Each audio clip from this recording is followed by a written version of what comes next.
আজ পড়ছি স্বামী শিষ্য সংবাদের উত্তরকাণ্ডের সপ্তদশ বল্লী। স্থান বেলুড় মঠ, বর্ষ 1901 খ্রিস্টাব্দ। বেলুড় মঠ স্থাপিত হইবার সময় নৈষ্ঠিক হিন্দুগণের মধ্যে অনেকেই মঠের আচার ব্যবহারের প্রতি তীব্র কটাক্ষ করিতেন। বিলাত হইতে প্রত্যাগত স্বামীজি কর্তৃক স্থাপিত মঠে হিন্দুর আচার নিষ্ঠা সর্বথা প্রতিপালিত হয় না এবং ভক্ষ ভোজ্যাদির বাচ বিচার নাই। প্রধানত এই বিষয় লইয়া নানা স্থানে আলোচনা চলিত এবং ওই কথায় বিশ্বাসী হইয়া শাস্ত্র অনভিজ্ঞ হিন্দু নামধারী ইতর ভদ্র অনেকেই তখন সর্বত্যাগী সন্ন্যাসীগণের কার্যকলাপের অযথা নিন্দাবাদ করিত। চলতি নৌকার আরোহীগণ বেলুড় মঠ দেখিয়াই নানা রূপ ঠাট্টা তামাশা করিত এবং এমনকি সময়ে সময়ে অলিক অশ্লীল কুৎসা অবতারণা করিয়া নিষ্কলঙ্ক স্বামীজির অমূল ধবল চরিত্র আলোচনাতেও কুণ্ঠিত হইত না। নৌকায় করিয়া মঠে আসিবার কালে শিষ্য সময়ে সময়ে ওইরূপ সমালোচনা স্বকর্ণে শুনিয়াছে। তাহার মুখে স্বামীজি কখনো কখনো ওই সকল সমালোচনা শুনিয়া বলিতেন, হাতি চলে বাজার মে কুত্তা ভুকে হাজার, সাধুন কো দুর্ভাব নেহি জব নিন্দে সংসার। কখনো বলিতেন, দেশে কোনো নতুন ভাব প্রচার হওয়ার কালে তাহার বিরুদ্ধে প্রাচীন পন্থীদের অভ্যুত্থান প্রকৃতির নিয়ম। জগতের ধর্ম সংস্থাপক মাত্রেই এই পরীক্ষায় উত্তীর্ণ হতে হয়েছে। আবার কখনো বলিতেন, পারসিকিউশন না হলে জগতের হিতকর ভাবগুলি সমাজের অন্তঃস্থলে সহজে প্রবেশ করতে পারে না। সুতরাং সমাজের তীব্র কটাক্ষ ও সমালোচনাকে স্বামীজি তাহার নব ভাবপ্রচারের সহায় বলিয়া মনে করিতেন। কখনো উহার বিরুদ্ধে প্রতিবাদ করিতেন না বা তাহার পদাশ্রিত গৃহী ও সন্ন্যাসীগণকে প্রতিবাদ করিতে দিতেন না। সকলকেই বলিতেন, ফলাভিসন্ধিহীন হয়ে কাজ করে যা, একদিন ওর ফল নিশ্চয়ই মিলবে। স্বামীজির শ্রীমুখে একথাও সর্বদা শোনা যাইত, ন হি কল্যাণকৃত কশ্চিৎ দুর্গতিম তাত গচ্ছতি। হিন্দু সমাজের এই তীব্র সমালোচনা স্বামীজির লীলাবসানের পূর্বে কিরূপে অন্তর্হিত হয়, আজ সেই বিষয়ে কিছু লিপিবদ্ধ হইতেছে। 1901 খ্রিস্টাব্দের মে কি জুন মাসে শিষ্য একদিন মঠে আসিয়াছে। স্বামীজি শিষ্যকে দেখিয়াই বলিলেন, ওরে, একখানা রঘুনন্দনের অষ্টাবিংশতি তত্ত্ব শিগগির আমার জন্যে নিয়ে আসবি। শিষ্য, আচ্ছা মহাশয়, কিন্তু রঘুনন্দনের স্মৃতি যাহাকে কুসংস্কারের ঝুড়ি বলিয়া বর্তমান শিক্ষিত সম্প্রদায় নির্দেশ করিয়া থাকে, তাহা লইয়া আপনি কি করিবেন? স্বামীজি, কেন? রঘুনন্দন তদানীন্তনকালের একজন দিগ্গজ পণ্ডিত ছিলেন। প্রাচীন স্মৃতি সকল সংগ্রহ করে হিন্দুর দেশ কাল উপযোগী নিত্য নৈমিত্তিক ক্রিয়াকলাপ লিপিবদ্ধ করে গেছেন। সমস্ত বাংলাদেশ তো তার অনুশাসনেই আজকাল চলছে। তবে তৎকৃত হিন্দু জীবনের গর্ভাধান হতে শ্মশানান্ত আচার প্রণালীর কঠোর বন্ধনে সমাজ উৎপীড়িত হয়েছিল। শৌচ প্রস্রাবে, খেতে শুতে, অন্য সকল বিষয়ের তো কথাই নেই। সব্বাইকে তিনি নিয়মে বদ্ধ করতে প্রয়াস পেয়েছিলেন। সময়ের পরিবর্তনে সে বন্ধন বহুকাল স্থায়ী হতে পারল না। সর্বদেশে সর্বকালে ক্রিয়াকাণ্ড, সমাজের আচার প্রণালী সর্বদাই পরিবর্তিত হয়ে যায়। একমাত্র জ্ঞানকাণ্ডই পরিবর্তিত হয় না। বৈদিক যুগেও দেখতে পাবি ক্রিয়াকাণ্ড ক্রমেই পরিবর্তিত হয়ে গেছে, কিন্তু উপনিষদের জ্ঞান প্রকরণ আজ পর্যন্ত একভাবে রয়েছে। তবে তার ইন্টারপ্রেটার্স অনেক হয়েছে এই মাত্র। শিষ্য, আপনি রঘুনন্দনের স্মৃতি লইয়া কি করিবেন? স্বামীজি, এবার মঠে দুর্গোৎসব করিবার ইচ্ছা হচ্ছে। যদি খরচার সংকুলান হয় তো মহামায়ার পূজা করব, তাই দুর্গোৎসব বিধি পড়বার ইচ্ছে হয়েছে। তুই আগামী রবিবার যখন আসবি তখন ওই পুঁথিখানি সংগ্রহ করে নিয়ে আসবি। শিষ্য: যে আজ্ঞা। পর রবিবারে শিষ্য রঘুনন্দনকৃত অষ্টাবিংশতি তত্ত্ব ক্রয় করিয়া স্বামীজির জন্য মঠে লইয়া আসিল। গ্রন্থখানি আজও মঠের লাইব্রেরিতে রয়েছে। স্বামীজি পুস্তকখানি পড়িয়া বড়ই খুশি হইলেন এবং ওই দিন হইতে উহা পাঠ করিতে আরম্ভ করিয়া 4-5 দিনেই গ্রন্থখানি আদ্যপান্ত পাঠ করিয়া ফেলিলেন। শিষ্যের সঙ্গে সপ্তাহান্তে দেখা হইবার পর বলিলেন, তোর দেওয়া রঘুনন্দনের স্মৃতিখানি সব পড়ে ফেলেছি, যদি পারি তো এবার মার পুজো করব। রঘুনন্দন বলেছেন, নবম্যাম পূজায়েত দেবীম কৃত্বা রুধির কর্দমম। মার ইচ্ছা হয় তো তাও করব। শিষ্যের সহিত স্বামীজির উপরোক্ত কথাগুলি পূজার 3-4 মাস পূর্বে হয়।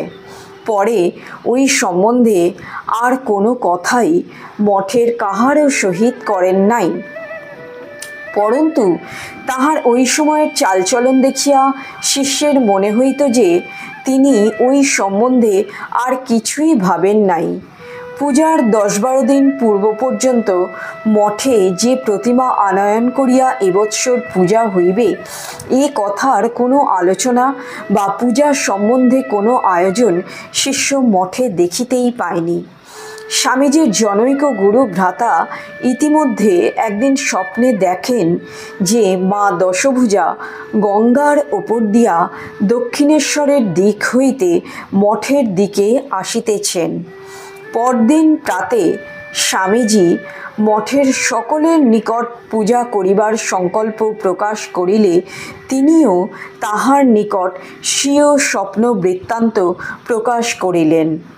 স্বামীজিও তাহাতে আনন্দিত হইয়া বলিলেন, যেরূপে হোক এবার মঠে পুজো করতেই হবে। তখন পুজো করা স্থির হইল এবং ওই দিনই একখানা নৌকা ভাড়া করিয়া স্বামীজি, স্বামী প্রেমানন্দ ও ব্রহ্মচারী কৃষ্ণলাল বাগবাজারে চলিয়া আসিলেন। অভিপ্রায় বাগবাজারে অবস্থিত শ্রীরামকৃষ্ণ ভক্তজননী শ্রী শ্রী মাতা ঠাকুরানীর নিকট কৃষ্ণলাল ব্রহ্মচারীকে পাঠাইয়া ওই বিষয়ে তাহার অনুমতি প্রার্থনা করা এবং তাহারই নামে সংকল্প করিয়া ওই পূজা সম্পন্ন হইবে ইহা জ্ঞাপন করা। কারণ সর্বত্যাগী সন্ন্যাসীদিগের কোনরূপ পূজা বা ক্রিয়া সংকল্প করিয়া করিবার অধিকার নাই। শ্রী শ্রী মাতা ঠাকুরানী স্বীকৃতা হইলেন এবং মঠের পুজো তাহারই নামে সংকলিত হইবে স্থির হইল। স্বামীজিও ওই জন্য বিশেষ আনন্দিত হইলেন এবং ওই দিনেই কুমারটুলিতে প্রতিমার বায়না দিয়া মঠে প্রত্যাগমন করিলেন। স্বামীজির পূজা করিবার কথা সর্বত্র প্রচারিত হইল এবং ঠাকুরের গৃহী ভক্তগণ ওই কথা শুনিয়া উহার আয়োজনে আনন্দে যোগদান করিলেন। স্বামী ব্রহ্মানন্দের উপর পূজা উপকরণ সংগ্রহের ভার পড়িল। কৃষ্ণলাল ব্রহ্মচারী পূজক হইবেন স্থির হইল। স্বামী রামকৃষ্ণানন্দের পিতৃদেব সাধক শ্রীযুক্ত ঈশ্বরচন্দ্র ভট্টাচার্য মহাশয় তন্ত্রধারক পদে ব্রতী হইলেন। মঠে আনন্দ আর ধরে না। যে জমিতে এখন ঠাকুরের জন্ম মহোৎসব হয় সেই জমির উত্তর ধারে মণ্ডপ নির্মিত হইল। ষষ্ঠীর বোধনের 2-1 দিন পূর্বে কৃষ্ণলাল, নির্ভয়ানন্দ প্রভৃতি সন্ন্যাসী ও ব্রহ্মচারীগণ নৌকো করিয়া মায়ের প্রতিমা মঠে লইয়া আসিলেন। ঠাকুর ঘরে নিচের তলায় মায়ের মূর্তিখানি আনিয়া রাখিবা মাত্র যেন আকাশ ভাঙিয়া পড়িল। অবিশ্রান্ত বাড়িবর্ষণ হইতে লাগিল। মায়ের প্রতিমা নির্বিঘ্নে মঠে পৌঁছিয়াছে। এখন জল হইলেও কোনোই ক্ষতি নাই ভাবিয়া স্বামীজি নিশ্চিন্ত হইলেন। এদিকে স্বামী ব্রহ্মানন্দের যত্নে দ্রব্য সম্ভারে পরিপূর্ণ পূজা উপকরণের কিছুমাত্র ত্রুটি নাই দেখিয়া স্বামীজি স্বামী ব্রহ্মানন্দ প্রভৃতির প্রশংসা করিতে লাগিলেন। মঠের দক্ষিণের বাগানবাটিখানি যাহা পূর্বে নীলম্বরবাবুর ছিল, 1 মাসের জন্য ভাড়া করিয়া পূজার পূর্ব দিন হইতে শ্রী শ্রী মাতা ঠাকুরানীকে আনিয়া রাখা হইল। অধিবাসের সান্ধ্য পূজা স্বামীজির সমাধি মন্দির এখন যেখানে অবস্থিত তাহার সম্মুখস্থ বিল্বমূলে সম্পন্ন হইল। তিনি ওই বিল্বমূলে বসিবার পূর্বে একদিন যে গান গাহিয়াছিলেন, বিল্ব বৃক্ষ মূলে পাতিয়ে বোধন, গণেশের কল্যাণে গৌরীর আগমন ইত্যাদি, তাহা এতদিনে অক্ষরে অক্ষরে পূর্ণ হইল। শ্রী শ্রী মাতা ঠাকুরানীর অনুমতি লইয়া ব্রহ্মচারী কৃষ্ণলাল মহারাজ সপ্তমের দিনে পূজকের আসনে উপবেশন করলেন। কৌলাগ্রণী তন্ত্রমন্ত্র কবিদ ঈশ্বরচন্দ্র ভট্টাচার্য মহাশয়ও শ্রী শ্রী মাতা ঠাকুরানীর আদেশে সুরগুরু বৃহস্পতির ন্যায় তন্ত্রধারকের আসন গ্রহণ করিলেন। যথাশাস্ত্র মায়ের পূজা নির্বাহিত হইল। কেবল শ্রী শ্রী মাতা ঠাকুরানীর অনভিমত বলিয়া মঠে পশু বলিদান হইল না। বলির অনুকল্পে চিনির নৈবেদ্য ও স্তূপীকৃত মিষ্টান্নের রাশি প্রতিমার উভয় পার্শ্বে শোভা পাইতে লাগিল। গরিব দুঃখী কাঙাল দরিদ্রদিগকে দেহধারী ঈশ্বর জ্ঞানে পরিতোষপূর্বক ভোজন করান এই পুজোর প্রধান অঙ্গরূপে পরিগণিত হইয়াছিল। এতদ ব্যতীত বেলুর, বালি, উত্তরপাড়ার পরিচিত অপরিচিত অনেক ব্রাহ্মণ পণ্ডিতকেও নিমন্ত্রণ করা হইয়াছিল এবং তাহারাও সকলে আনন্দে যোগদান করিয়াছিলেন। তদবধি মঠের প্রতি তাহাদের পূর্ব বিদ্বেষ বিদূরিত হইয়া ধারণা জন্মায় যে মঠের সন্ন্যাসীরা যথার্থই হিন্দু সন্ন্যাসী। সে যাহাই হোক, মহাসমারোহে দিন ত্রয় মহোৎসব কল্লোলে মঠ মুখরিত হইল। নহবতের সুললিত তান তরঙ্গ গঙ্গার পরপারে প্রতিধ্বনিত হইতে লাগিল। ঢাক ঢোলের রুদ্র তালে কলনাদিনী ভাগীরথী নৃত্য করিতে লাগিল। দিয়তাম নিয়তাম ভুজ্যতাম কথা ব্যতীত মঠস্থ সন্ন্যাসীগণের মুখে ওই 3 দিন আর কোনো কথাই শুনিতে পাওয়া যায় নাই। যে পূজায় সাক্ষাৎ শ্রী শ্রী মাতা ঠাকুরানী স্বয়ং উপস্থিত, যাহা স্বামীজির সংকল্পিত, দেহধারী দেব সদৃশ মহাপুরুষগণ যাহার কার্য সম্পাদক, সে পুজো যে অচ্ছিদ্র হইবে তাহাতে আর বিচিত্র কি? দিনত্রয় ব্যাপী পূজা নির্বিঘ্নে সম্পন্ন হইল। গরিব দুঃখীর ভোজন তৃপ্তিসূচক কলরবে মঠ 3 দিন পরিপূর্ণ হইল। মহাষ্টমীর পূর্বরাত্রে স্বামীজির প্রবল জ্বর হইয়াছিল, সেজন্য তিনি পরদিন পূজায় যোগদান করিতে পারেন নাই। কিন্তু সন্ধিক্ষণে উঠিয়া জবা বিল্বোদ্দলে মহামায়ার শ্রীচরণে বারত্রয় পুষ্পাঞ্জলি প্রদান করিয়া স্বীয় কক্ষে প্রত্যাবর্তন করিয়াছিলেন। নবমীর দিন তিনি সুস্থ হইয়াছিলেন এবং শ্রীরামকৃষ্ণ দেবের নবমী রাত্রে যে সকল গান গাহিতেন তাহার 2-1টি স্বয়ং গাহিয়াও ছিলেন। মঠে সে রাত্রে আনন্দের তুফান বহিয়াছিল। নবমীর দিন পূজা শেষে শ্রী শ্রী মাতা ঠাকুরানীর দ্বারা যজ্ঞ দক্ষিণান্ত করা হইল। যজ্ঞের ফোঁটা ধারণ এবং সংকল্পিত পূজা সমাধা করিয়া স্বামীজির মুখমণ্ডল দিব্যভাবে পরিপূর্ণ হইয়াছিল। দশমীর দিন সন্ধ্যান্তে মায়ের প্রতিমা গঙ্গাতে বিসর্জন করা হইল এবং তৎপরদিন শ্রী শ্রী মাতা ঠাকুরানীও স্বামীজি প্রমুখ সন্ন্যাসীগণকে আশীর্বাদ করিয়া বাগবাজারে পূর্বাবাসে প্রত্যাগমন করিলেন। দুর্গোৎসবের পর স্বামীজি মঠে শ্রী শ্রী লক্ষ্মী ও শ্রী শ্রী শ্যামা পূজাও প্রতিমা আনাইয়া ওই বৎসর যথাশাস্ত্র নির্বাহিত করেন। ওই পূজাতেও শ্রীযুক্ত ঈশ্বরচন্দ্র ভট্টাচার্য মহাশয় তন্ত্রধারক এবং কৃষ্ণলাল মহারাজ পূজক ছিলেন। শ্যামা পূজান্তে স্বামীজির জননী মঠে একদিন বলিয়া পাঠান যে বহু পূর্বে স্বামীজির বাল্যকালে তিনি একসময় মানত করিয়াছিলেন যে একদিন স্বামীজিকে সঙ্গে লইয়া কালীঘাট গিয়া মহামায়ার পূজা দিবেন। উহা পূর্ণ করা নিতান্ত প্রয়োজন। জননীর অনুরোধে স্বামীজি অঘ্রাণ মাসের শেষ ভাগে শরীর অসুস্থ হইয়া পড়িলেও একদিন কালীঘাটে গিয়াছিলেন।